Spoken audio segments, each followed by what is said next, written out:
호주 시드니에 사는 한 교민이 고국을 다녀가는 길에 개나리 가지 하나를 꺾어서 자기 집 앞마당에 꽂아 심었답니다. 호주에는 개나리 꽃이 없어서 늘 아쉬웠대요. 어려서부터 그 노란 개나리 꽃이 필 때마다 참 그 기분이 좋았던 그 추억을 생각하면서 갖다가 심었는데 개나리 꽃은 그냥 꺾어서 꽂아놓으면 잘 자라요. 이듬해 봄이 되었습니다. 맑은 공기와 좋은 햇볕 덕에 가지와 잎이 한국에서보다 무성하게 자라더래요. 그런데 이상하게 아무리 기다려도 꽃이 피지를 않는 거예요. 첫 해라 그런가 보다 여겼지만 2년째도 3년이 돼도 도무지 꽃이 피지를 않는 거예요.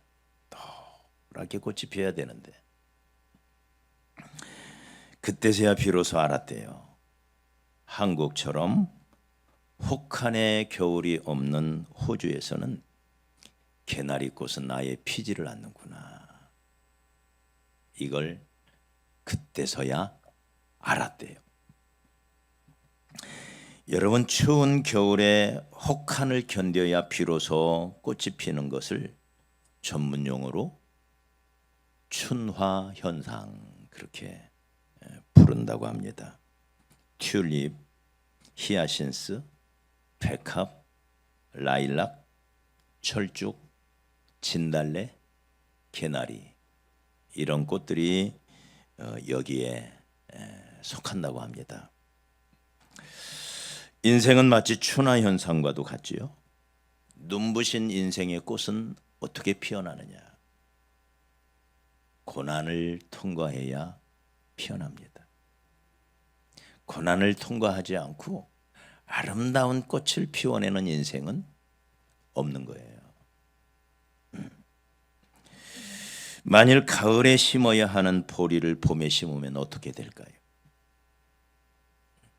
무성하게 자라지만 꽃이 안 피어요.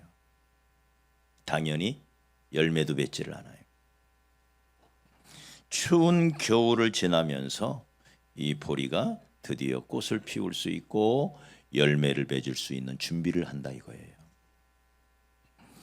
그래도 나는 봄에 보리를 심어야 되겠다 라고 생각하는 사람이 있다면 이 사람은 냉장고에 이 보리를 넣어야 된대요. 일정 기간. 그래서 억지로 추운 겨울을 만들어서 저온 처리를 해야만 이 보리가 봄에 심어도 결실을 한대요. 그래서 이것을 농업에서는 춘화철이라 이렇게 말한대요.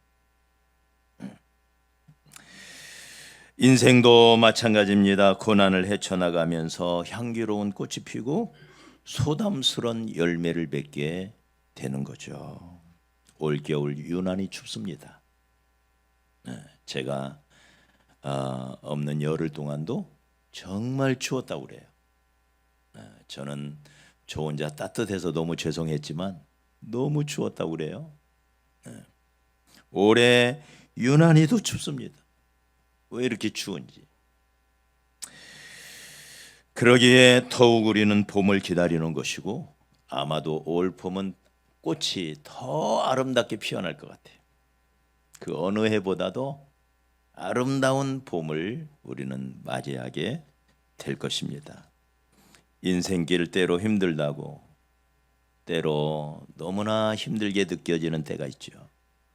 뜻한 대로 안 풀릴 때가 있죠. 감사하시기 바랍니다. 지금 어쩌면 당신은 꽃 피울 준비를 하고 있는 거예요. 우리 옆 사람에게 이렇게 인사합시다. 오늘의 역경이 당신을 꽃 피울 것입니다.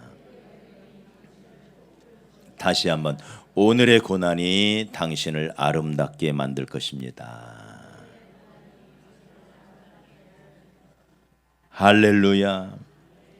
성경에 나오는 하나님의 사람들에게도 마찬가지였습니다. 그 위대한 믿음의 사람들 그냥 된 게 아니에요. 저절로 된 게 아니에요. 이 춘화 현상을 통하여 아름다운 꽃으로 피어난 사람들이 성경의 위대한 인물들입니다. 당연히 예수님도 마찬가지고요. 요셉이라고 하는 이 사람은 17살에 그 철부지 어린 것이 어느 날 갑자기 흙구덩이에 던져져요. 형들에 의하여, 가족에 의하여. 기가 막히지 않아요? 네? 자기를 보호해줘야 할 형들이, 그 나이든 형들이 와가지고는 던져버려요. 그리고는 노예로 팔아버려요. 온몸에 쇠사슬을 감은 채 낙타 꼬리에 매여가지고 끌려갑니다. 그래서 그 참혹한 노예 생활이 시작이 돼요. 그것도 모자라 감옥에 던져지죠. 노예의 자리보다 더 낮은 자리가 있더라고요. 감옥의 죄수로 던져지는. 그 기가 막힌 겨울을 그는 통과해야만 했습니다. 그 속에서 무슨 미래가, 무슨 장래가 있었겠어요. 때로 우리에게도 이런 고통이 찾아오죠. 함께하던 동료들이, 친구가, 형제가 우리를 향하여 막 비난하고 비웃고 조롱합니다. 모든 것이 헝클어지고 모든 것이 무너지고, 이 헝클어진, 이 엉망이 되어진 이 상황을 어떻게 헤쳐나가야 할까? 막막할 때가 있죠. 요셉도 그랬을 겁니다. 좌절하고 절망하고. 그런데 거기에 비밀이 있어요. 고비마다 요셉은 하나님의 함께 하심을 느껴요. 그리고 그 고비 그 과정 속에서 하나님의 인도를 받아요. 그리고는 그 고난이 아름다운 꽃을 피우는 밑거름이 돼요. 여러분, 어떻게 우리의 이 고난을 춘화 현상으로 만들어 갈 수가 있을까? 17살에 노예로 팔려갔던 이 요셉은 13년 동안의 혹독한 담금질을 통하여서 30살에 애굽의 총리가 돼요. 애굽의 2인자, 세계 제국의 2인자. 근데 단순한 2인자가 아니에요. 바로가 자기의 인장 반지를 뽑아서 요셉에게 끼워줘요. 다시 말해 절대 권력을 상징하는 이 바로의 이 도장, 이 옥쇠를 요셉에게 줘버려요. 네 마음대로 해라, 이 말이에요.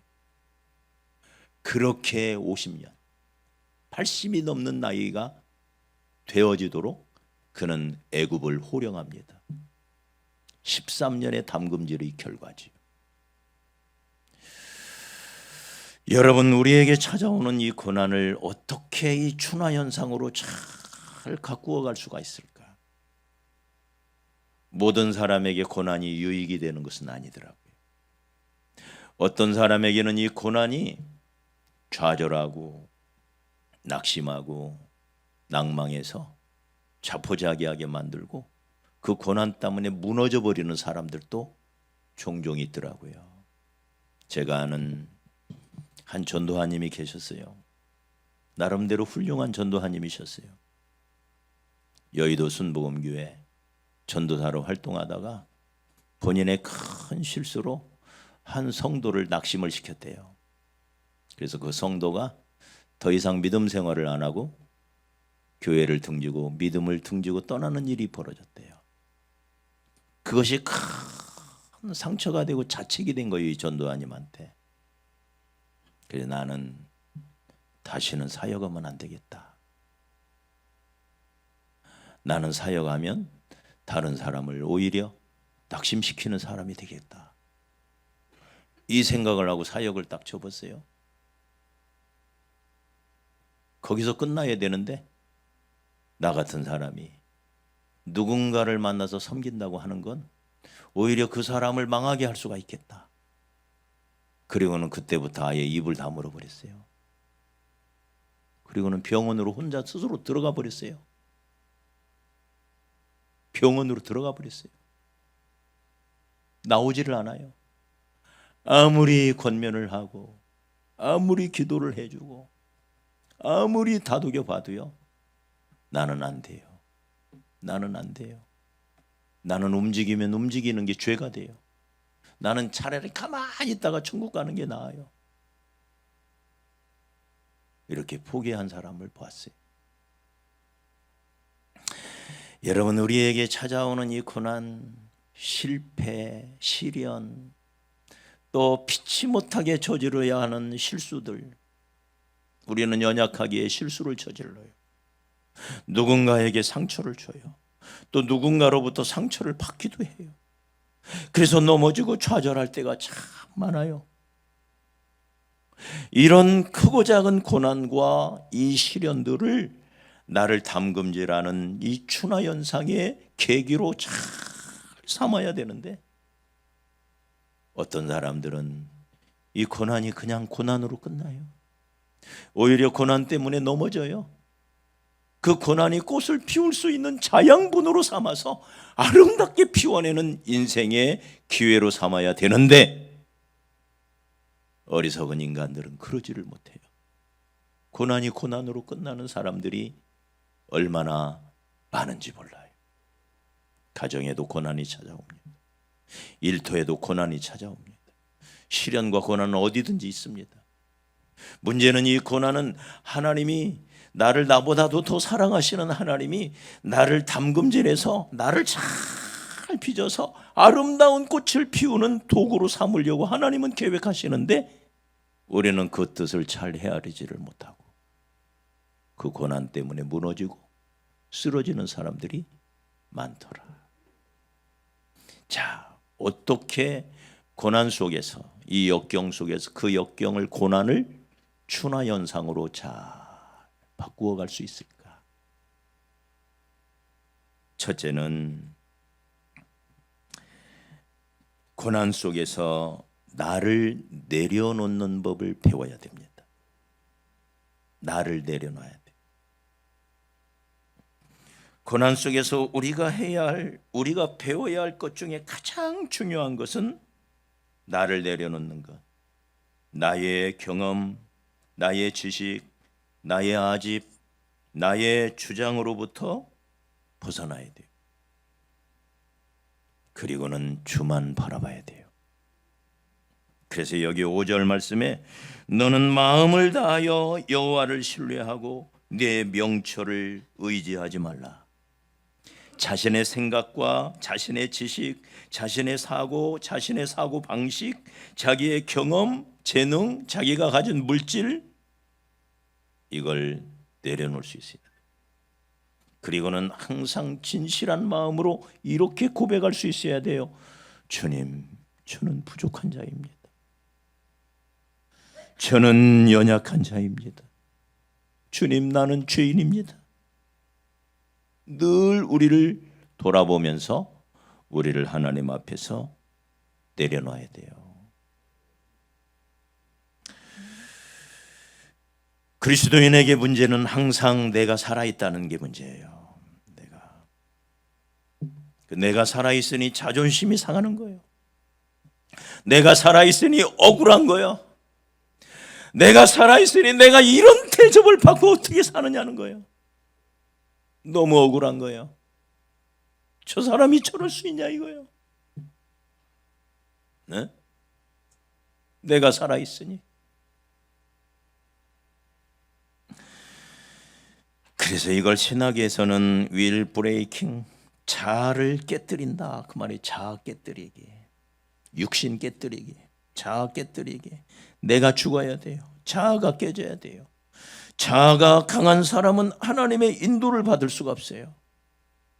나를 내려놔야 돼. 내 명철을 의지하지 말라. 너 자신을 의지하지 말라는 거예요. 고난이 고난으로 끝나지 않기 위해서, 이 고난을 추나현상으로 승화시켜 나가기 위하여 나를 내려놔야 돼. 누군가가 내 인격을 짓밟는다. 누군가가 내 자존심을 긁어놓는다. 참 힘들죠. 고통스럽죠. 그러나 하나님은 그 속에서 나를 깨뜨리기를 원하시는 거예요. 모세라는 사람이 있었어요.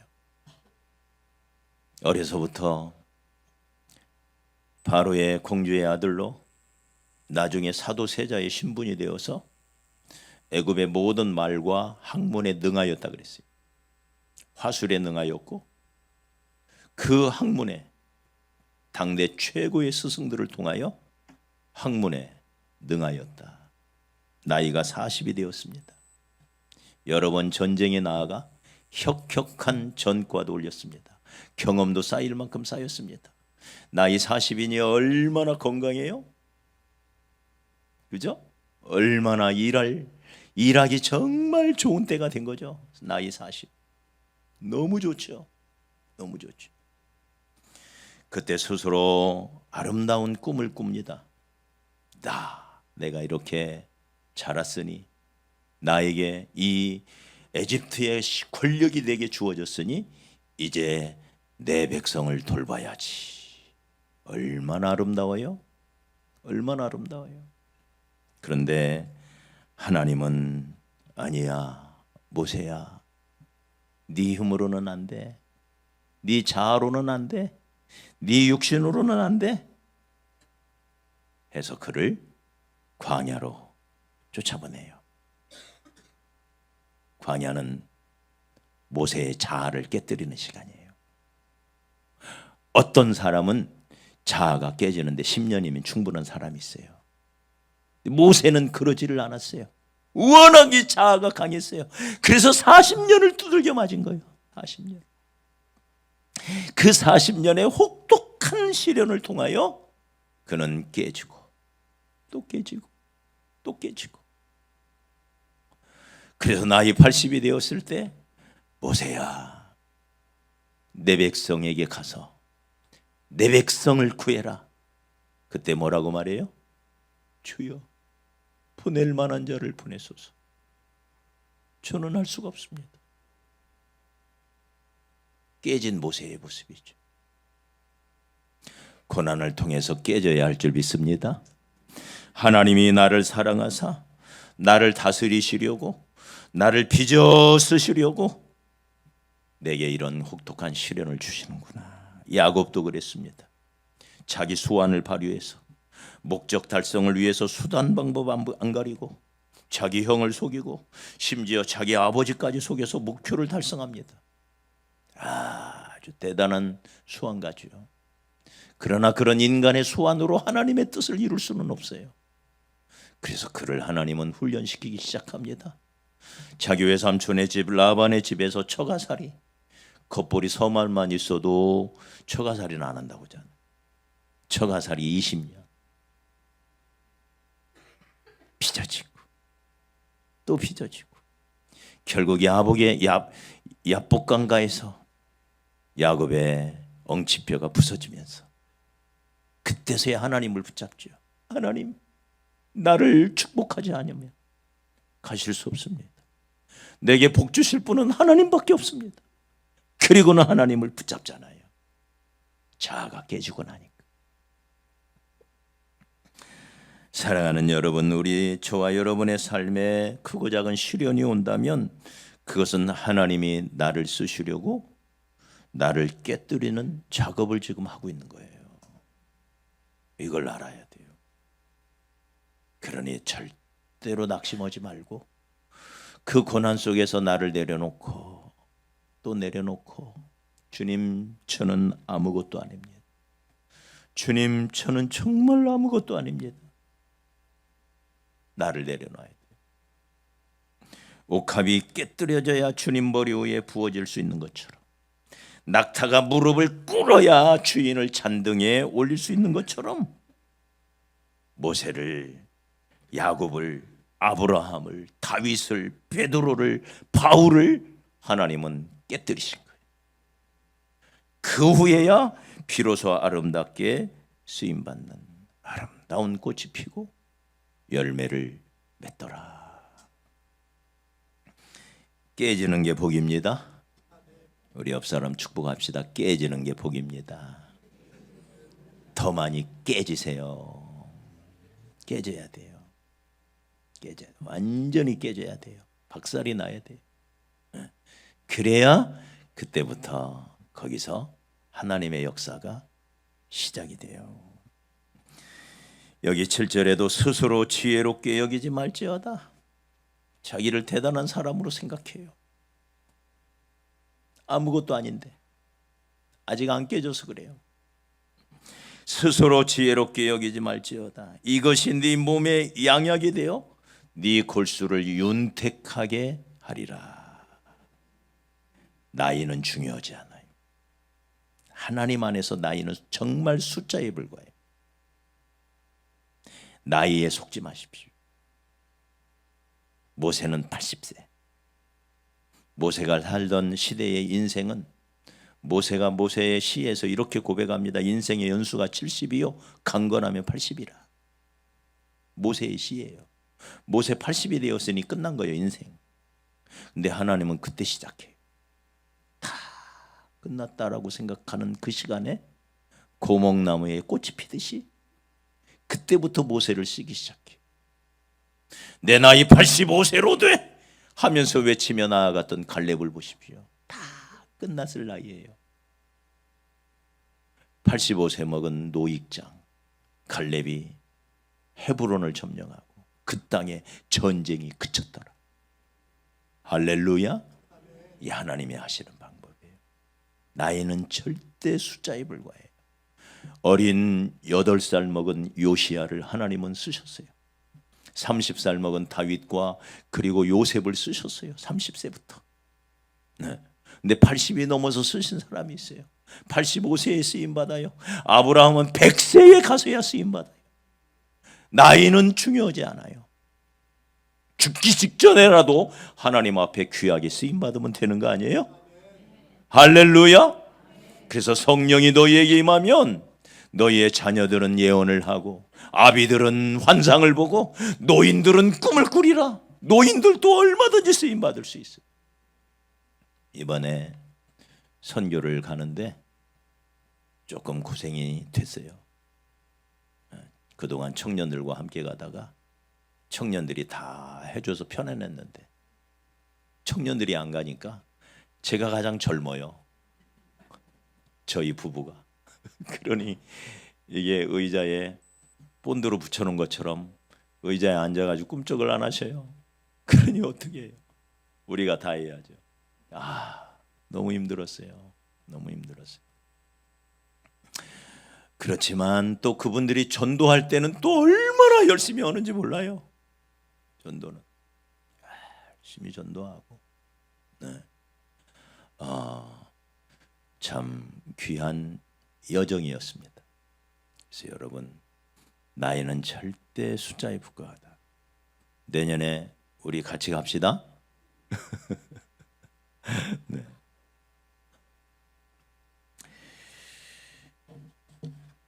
고난 속에서 우리 자신을 돌아보며 지금 하나님이 내 인생에 개입하셔서 나를 깨뜨리시기 원하는구나. 고난 속에서 이걸 깨달아야 돼요. 네. 내가 깨져야 거기서 꽃이 피어나요. 둘째는 자아가 아니라 철저히 하나님을 인정하는 사람이 주님의 인도하심을 받습니다. 그래서 여기 6절에 너는 범사의 그를 인정하라. 그가 내 길을 지도하시리라. 범사에 하나님의 하나님 되심을 인정하라. 하나님이 창조주 되심을 인정하라. 하나님이 왕이심을 인정하라. 하나님이 우리의 인도자가 되시고 전능자가 되심을 인정하라. 모든 것이 주께로 말미암는다는 사실을 인정하라. 인간의 생사화복이 주께 달려있음을 인정하라. 그러므로 하나님이 허락하셔야 되는 것임을 인정해라. 이걸 인정해야 돼. 내 힘으로 되는 게 아니에요. 하나님이 도와주셔야 됩니다. 할렐루야. 범사에 그를 인정하라. 모든 순간 모든 상황 속에서 하나님의 하나님 되심을 인정하라. 그때 하나님이 우리를 인도해 가시는 거예요. 내 힘으로 자꾸 하려고 그래요. 내 계산으로 하려고 그러고. 네. 인간의 계산과 하나님의 계산은 전혀 달라요. 인간의 계산은 1 더하기 1은 2예요. 근데 하나님의 계산은 1 더하기 1이 2가 아니라 200이 되고 2000이 될 수가 있어요. 이걸 알아야 돼요. 이게 하나님이 하시는 방법이에요. 그러니 철저히 하나님의 하나님 되심을 인정하고 우리의 삶 속에서 하나님의 뜻을 깨달았으면 그 뜻대로 행하며 그 뜻에 나 자신을 던질 줄 알아야 돼요. 이게 믿음이에요. 하나님의 뜻에 던지십시오. 그래야 하나님의 인도함을 받을 수가 있습니다. 우리의 자아는, 우리의 육신은 마귀가 지배하는 영역이에요. 그래서 우리의 자아를 마귀는 자꾸 떠받들어요. 네 인생의 주인은 너야. 누가 너 안 도와줘. 네 힘으로 해야 돼. 너야. 네 인생의 주인은 너야. 네. 자꾸 우리 자신을 떠받들어요. 이게 마귀가 하는 짓이에요. 그래서 주인이 나인 것을 자꾸 상기시켜줘요. 이 엉터리죠. 우리가 어떻게 구원을 받았습니까? 아하, 이 세상의 창조주가 하나님이시구나. 그러니 예수가 나의 주구나. 그래서 예수를 주로 부르고 주로 인정하고 주로 시인하여 주로 영접해서 구원을 받은 거요. 맞아요? 우리의 주가 누굽니까? 예수 하나님이시란 말이에요. 근데 마귀란 놈은 아니야. 그건 거짓이야. 네 인생의 주인은 너야. 너밖에 없어. 결국 누구도 안 도와줘. 너야. 자꾸 우리의 자아를 드러내요. 우리의 육신을 드러내요. 사랑하는 여러분, 육신에 있는 자들은 하나님의 인도를 받을 수가 없습니다. 그러다 보니 자꾸 자아만 높아져요. 육신적인 걸 생각해요. 육신을 따르는 자는 육신의 일을, 영을 따르는 자는 영의 일을 생각하나니 육신의 생각은 사망이요 영의 생각은 생명과 평안이니라. 육신의 생각은 하나님과 원수가 되나니 이는 하나님의 법에 굴복하지 아니할 뿐 아니라 할 수도 없습니다. 육신에 있는 자들은 하나님을 기쁘시게 할 수 없느니라. 육을 내려놔야 돼요. 육신의 생각을 내려놔야 돼요. 그리고는 전적으로 하나님을 의지하고 하나님을 바라보고 따라서 합시다. 죽이든지 살리든지 주님 마음대로 하세요. 주님 뜻대로 하세요. 여기에 비밀이 있어요. 여기에 하나님의 인도하심의 비밀이 있어요. 그 혹독한 노예 생활, 감옥에 던져진 죄수 생활, 도대체 앞이 보이질 않아요. 그런데 하나님은 그 속에서 작업하고 있었어요. 우리는 너무 느린 것 같고 너무 힘든 것 같고 너무 고통스러운 것 같은데 이 13년의 세월 얼마나 힘들어요. 그런데 13년이라는 그 짧은 세월 동안 그는 애굽의 국무총리가 되잖아요. 이렇게 초고속 승진이 있습니까? 어때요? 네? 13년 만에 애굽의 총리가 되다니 이런 초고속 승진이 있습니까? 없잖아요. 하나님이 하시는 일. 1 더하기 1은 200이 되고 2000이 되고 2만이 될 수가 있어요. 이게 하나님의 방법인 것입니다. 그러므로 내 생각을 내려놓고 범사에 하나님의 하나님 되심을 인정하는 거예요. 철저히 인정하는 거예요. 하나님이 하셔야 된다. 하나님이 복 주셔야 된다. 하나님이 인도하셔야 된다. 하나님이 나를 돕히셔야 된다. 하나님이 내게 지혜도 주셔야 되고 기회도 하나님이 주시는 거다. 모든 것은 하나님이 하셔야 된다. 범사에 하나님의 하나님 되심을 인정하라.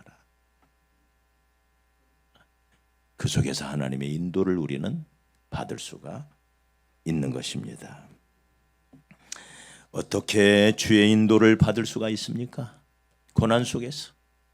첫째는 고난은 나를 깨뜨리는 시간이라는 걸, 내 자아를 깨뜨려서 나를 하나님 앞에 굴복시키는 시간이라는 걸 우리가 깨달아야 돼요. 그래서 고난을 통해서 나를 빚어가야 돼요. 괴팍한 나의 성품을 빚어가고 내 욕심을 내려놓는 법을 배우고 나의 연약한 모든 것을 내려놓고 하나님만 바라보도록. 이게 고난이에요. 근데 한 걸음 더 나아가서 하나님의 하나님 되심을 인정할 때 나타나는 표현이 있어요. 그게 예배입니다. 예배. 하나님의 하나님 되심을 인정하는 표현, 그게 예배예요. 그러므로 하나님의 인도함을 받기 위해서는 참된 예배자가 되시기를 축복합니다. 네.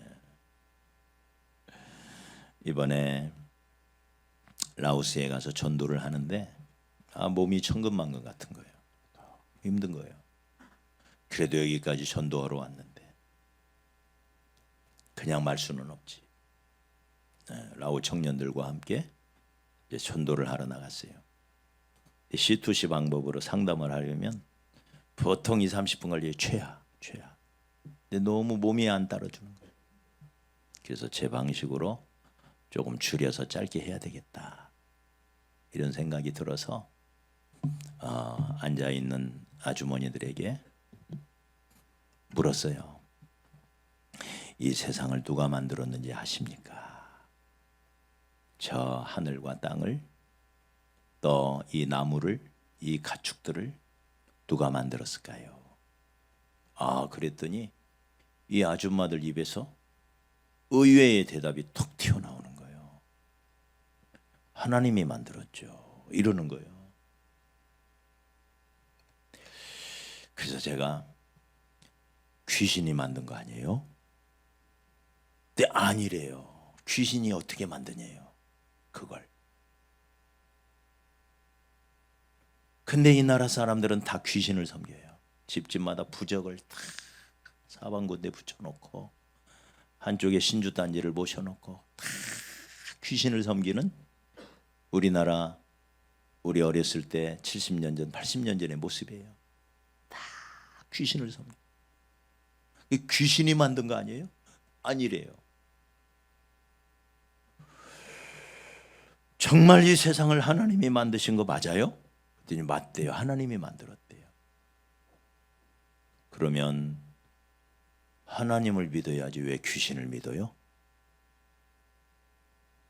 이 세상을 만드신 분이 하나님이면 이 세상의 주인이 하나님이신데 그 하나님의 햇빛 주시고 바람 주시고 맑은 산소 주셔서 이렇게 아름다운 과일도 먹게 하고 우리로 숨쉬며 살게 하신 분이 하나님이신데 그 하나님을 섬겨야지 왜 귀신을 섬겨요?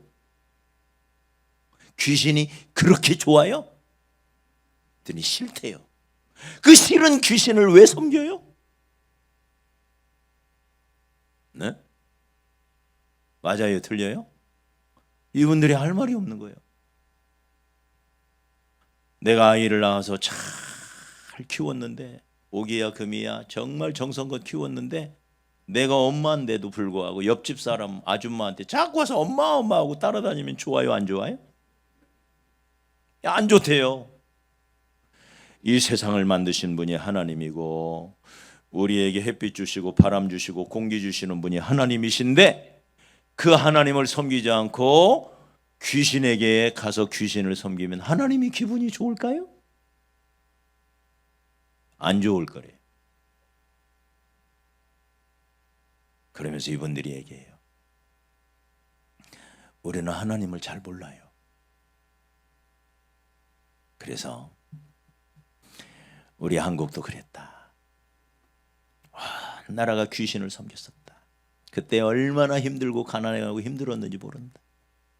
근데 미국에서 선교사님들이 오셔서 우리에게 이 땅을 만드신 분이 하나님이시고 그 하나님을 어떻게 섬기는지를 우리에게 알려줬다. 그래서 지금 한국에는 교회가 많다. 많은 사람들이 이제는 하나님을 믿는다. 그랬더니 이 나라가 이렇게 좋은 나라가 됐다. 그래서 내가 여러분에게 와서 하나님을 알려주고 예수를 알려주는 거다. 할렐루야. 그러면서 또 물었어요. 하나님을 믿으려면 어떻게 해야지요? 그랬더니 교회로 가야 된대. 아니, 모르는 게 없어요. 다 알아.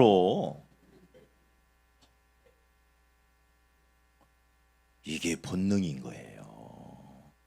이게 자연스러운 거예요. 이게 네? 너무 자연스러운 거예요. 맞다. 교회를 가면 하나님의 말씀을 배우게 된다. 그리고 교회에 가면 하나님을 예배할 수가 있다. 거기 가면 하나님께로 인도해 줄 목사님이 계시니까 교회로 갑시다. 그리고 이 시간 같이 기도합시다. 귀신에게 아무리 기도해봤자 귀신은 우리의 기도를 들어줄 힘이 없습니다. 그러나 살아계신 우리 하나님은 전능하신 하나님이기 때문에 우리가 기도하는 걸 그렇게 기뻐하십니다. 무슨 어려운 일이 있어도 하나님께 이제부터 기도하며 사십시오. 할렐루야. 이 짧은 말로 전도를 하고 다닌 거예요. 제가 이 세상을 누가 만들었느냐? 하나님이 만들었다. 그러니 하나님을 섬기자. 하나님을 믿자. 그 하나님 만나는 거 얼마나 좋냐? 귀신이 그렇게 좋냐? 귀신이 우리 집에 날마다 막 한 100마리씩 찾아오면 좋겠냐? 그랬더니 안 좋대요. 그건 너무 무섭대요. 그 하나님이 막 천사들 1000명 오고 막 매일 우리 집에 오면 좋냐 나쁘냐? 너무 좋대요. 그러면 하나님을 믿어야지. 맞아요? 하나님을 믿어야지. 여러분, 하나님의 하나님 되심을 인정하는 것이 바로 예배입니다. 예배. 우리가 좀 더 진실하게, 좀 더 정성을 다하여, 좀 더 절실하게 하나님을 바라보고 하나님의 인도하심을 구하고 하나님께 기도하고 하나님의 은혜를 사모하고 간절함으로 하나님을 바라보며 하나님께 나아갈 때 하나님이 우리의 길을 선한 길로 인도하실 줄 믿습니다. 귀신을 섬기면 귀신과 함께 결국 어디로 가요? 지옥에 가요. 이것도 물어보니까 알더라고요. 귀신은 어디서 사냐니까 지옥에 산대요. 그럼 귀신 섬기다가 지옥에 가겠네? 하나님을 섬기면 하나님은 어디 사시죠? 천국에 있대요. 그러면 하나님을 섬겨야지. 천국에 가려면. 다 알더라고. 네? 다 알아요. 우리 하나님을 구주로 받았으니 정성을 다해 하나님을 예배하고 더 진실한 마음으로 하나님께 기도 올리며 하나님을 의지하며 사십시다. 그러면 우리의 고난이 준하현상이 돼. 나를 깨뜨리고 그것이 나를 빚어서 그것이 나로 하여금 아름다운 인생의 꽃을 피우도록 역사하실 거예요. 고난이 고난으로 끝난다면 이건 너무 억울해요. 고난 받다가 이건 안 돼요. 고난 받다가 그 고난이 영광으로 가야 합니다. 할렐루야. 십자가가 십자가로 끝나면 안 돼요. 부활의 영광으로 가야만이 십자가는 의미가 있는 것입니다. 어떻게 고난을 춘하현상으로 만들어 갈까? 고난을 통하여 나를 내려놔야 돼요. 그리고 고난을 통하여 오직 하나님만 바라보는 법을 배워야 돼요. 하나님을 온전히 의지하며 살아갈 때 우리 모두에게는 오늘의 고난이 또 이 겨울의 이 혹한이 축복이 되고 은혜가 될 줄 믿습니다.